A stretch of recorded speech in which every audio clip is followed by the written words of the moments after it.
கர்த்தராகிய இயேசு கிறிஸ்துவின் பரிசுத்த நாமம் மகிமைப்படுவதாக. இன்றைக்கான வேத பகுதி உபாகமம் 29 மற்றும் 30 அதிகாரங்கள். வாசிக்க கேட்போம்.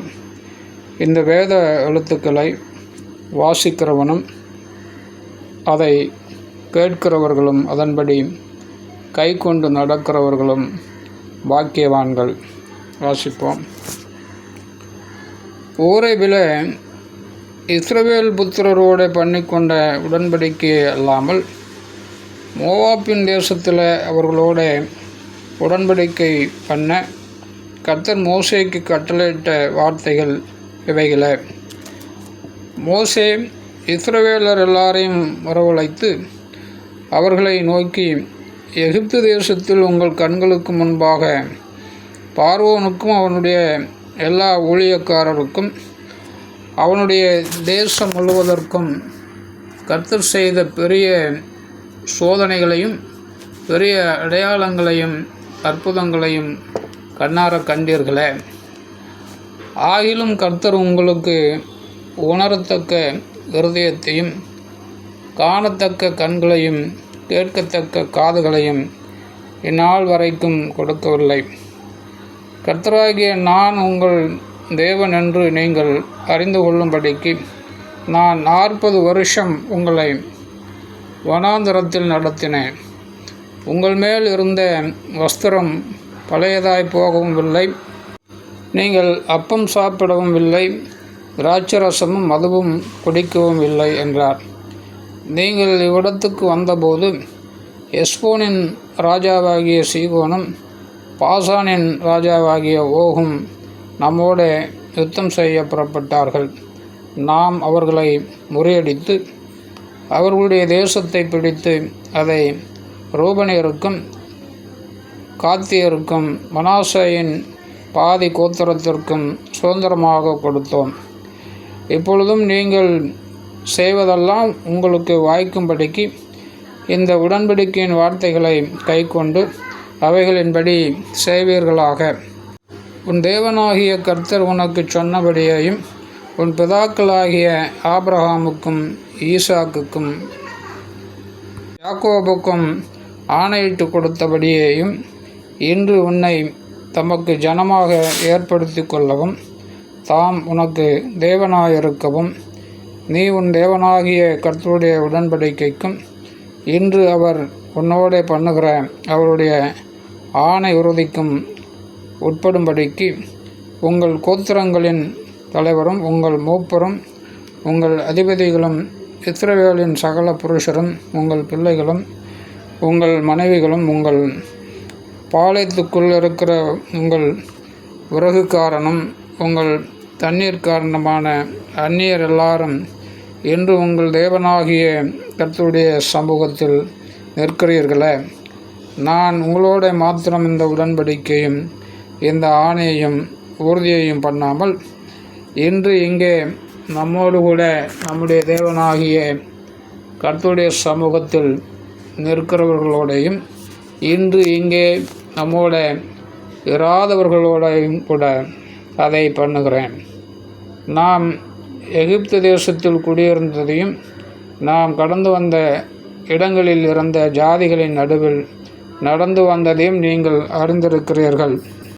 அவர்களுடைய அருவருப்புகளையும் அவர்களிடத்தில் இருக்கிற மரமும் கல்லும் வெள்ளியும் பொன்னுமான அவர்களுடைய நரகலான தேவர்களையும் கண்டிருக்கிறீர்கள். ஆகையால் அந்த ஜாதிகளின் தேவர்களை சேவிக்கப் போகும்படி இன்று நம்முடைய தேவனாகிய கர்த்தரை விட்டு அகலுகிற இருதயமுள்ள ஒரு புருஷனாகிலும் ஸ்திரீயாகிலும் குடும்பமாகிலும் கோத்திரமாகிலும் உங்களில் இராதபடிக்கு நஞ்சையும் எட்டியையும் முளைப்பிக்கிற யாதொரு வேர் உங்களில் இராதபடிக்கும் பாருங்கள்.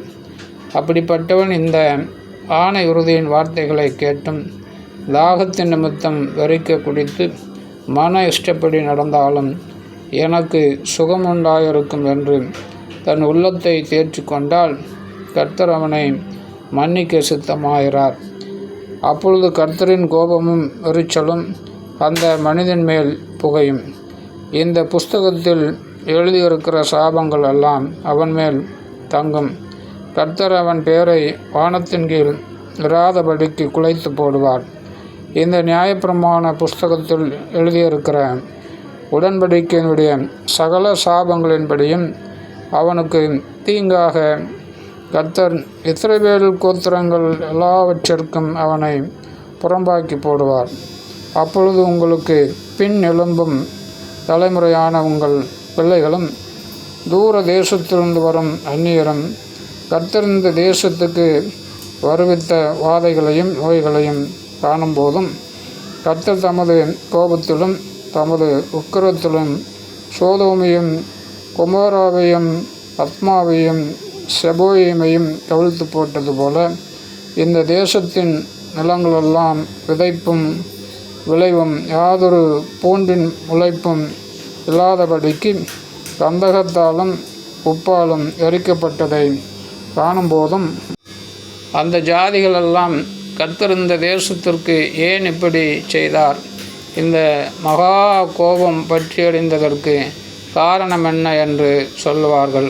அதற்கு அவர்களுடைய பிதாக்களின் தேவனாகிய கர்த்தர் அவர்களை எகிப்து தேசத்திலிருந்து புறப்பட பண்ணின போது அவர்களோட பண்ணின உடன்படிக்கை அவர்கள் விட்டு போய் தாங்கள் அறியாமலும் தங்களுக்கு ஒரு பலனும் அளிக்காமலும் இருக்கிற தேவர்களாகிய வேறே தேவர்களை சேவித்து அவைகளை பணிந்து கொண்டபடினாலே கர்த்தர் இந்த புஸ்தகத்தில் எழுதியிருக்கிற சாபங்கள் எல்லாவற்றையும் இந்த தேசத்தின் மேல் வரப்பண்ண அதன் மேல் கோபம் மூண்டவராகி அவர்களை கோபத்தினாலும் உக்கிரத்தினாலும் மகா எரிச்சலினாலும் அவர்களுடைய தேசத்திலிருந்து வேரோடு பிடுங்கி நாளில் இருக்கிறது போல அவர்களை வேறு தேசத்தில் எரிந்து விட்டார் என்று சொல்லப்படும்.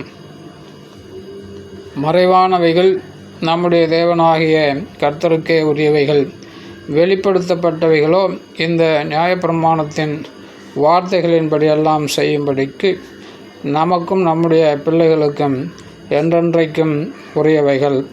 ஆமேன். 30ஆம் அதிகாரம்.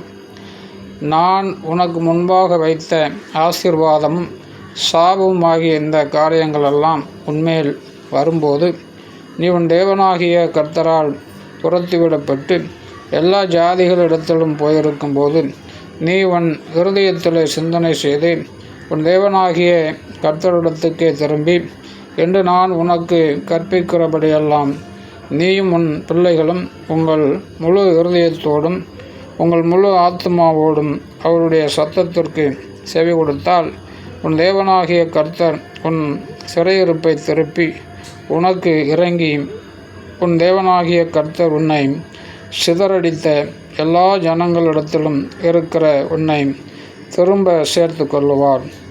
உன்னுடையவர்கள் வானத்தின் கடையான திசை மட்டும் துரத்துண்டிருந்தாலும் உன் தேவனாகிய கர்த்தர் அங்கே இருக்கிற உன்னை கூட்டி அங்கே இருந்து உன்னை கொண்டு வந்து உன் பிதாக்கள் சுதந்திரித்திருந்த தேசத்தை நீ சுதந்திரிக்கும்படிக்கு உன் தேவனாகிய கர்த்தர் அதில் உன்னை சேர்த்து உனக்கு நன்மை செய்து உன் பிதாக்களை பார்க்கலும் உன்னை பெருக பண்ணுவார்.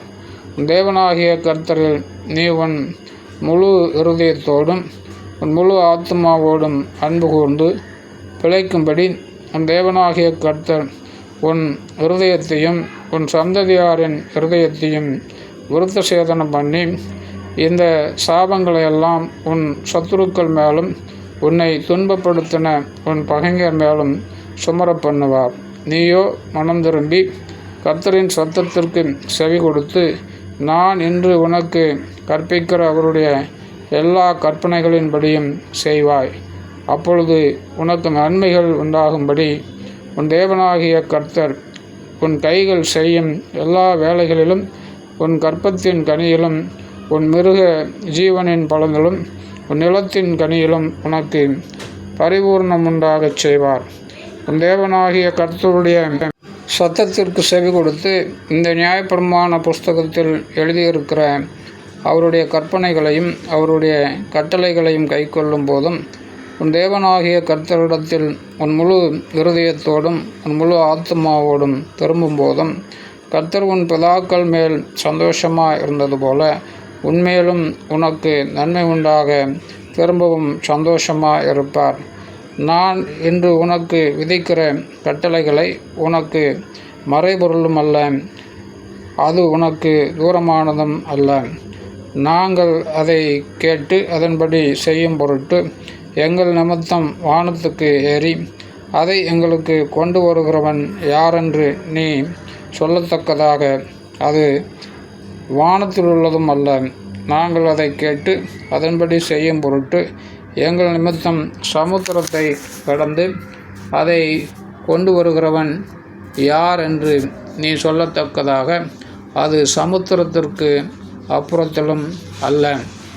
நீ அந்த வார்த்தைகளின்படியே செய்யும் பொருட்டு அது உனக்கு மிகவும் சமீபமாய் உன் வாயிலும் உன் இருதயத்திலும் இருக்கிறது. இதோ ஜீவனையும் நன்மையையும் மரணத்தையும் தீமையையும் இன்று உனக்கு முன்னே வைத்தேன். நீ பிழைத்து பெருகும்படிக்கும் நீ சுதந்தரிக்கப் போகிற தேசத்தில் உன் தேவனாகிய கர்த்தர் உன்னை ஆசீர்வதிக்கும்படிக்கும் நீ உன் தேவனாகிய கர்த்தரில் அன்பு கூறவும் அவர் வழிகளில் நடக்கவும் அவர் கற்பனைகளையும் கட்டளைகளையும் நியாயங்களையும் கைக்கொள்ளவும் நான் இன்று உனக்கு கற்பிக்கிறேன். நீ கேளாதபடிக்கு மனம் பேதித்து இழுப்புண்டு போய் வேறே தேவர்களை பணிந்து அவர்களை சேவிப்பாயானால் நீங்கள் சுதந்தரிக்கிறதற்கு யோர்தானை கடந்து போகிற தேசத்தில் நெடுநாள் வாழாமல் நிச்சயமாக அழிந்து போவீர்கள் என்பதை இன்று உங்களுக்கு அறிவிக்கிறேன். நான் ஜீவனையும் மரணத்தையும் ஆசீர்வாதத்தையும் சாபத்தையும் உனக்கு முன் வைத்தேன் என்று உங்கள் மேல் வானத்தையும் பூமியையும் என்று சாட்சி வைக்கிறேன். ஆகையால் நீயும் உன் சந்ததியும் பிழைக்கும்படிக்கு நீ ஜீவனை தெரிந்து கொண்டு கர்த்தர் உன் பிதாக்களாகிய ஆபிரகாமுக்கும் ஈசாக்குக்கும் யாக்கோபுக்கும் கொடுப்பேன் என்று அவர்களுக்கு ஆணையிட்டு கொடுத்த தேசத்தில் குடியிருக்கும்படிக்கு உன் தேவனாகிய கர்த்தரில் அன்பு கூர்ந்து அவர் சத்தத்திற்கு செவி கொடுத்து அவரை பற்றி கொள்வாயாக. அவரே உனக்கு ஜீவனும் தீர்க்காயுசுமானவர் என்றான். ஆமேன்.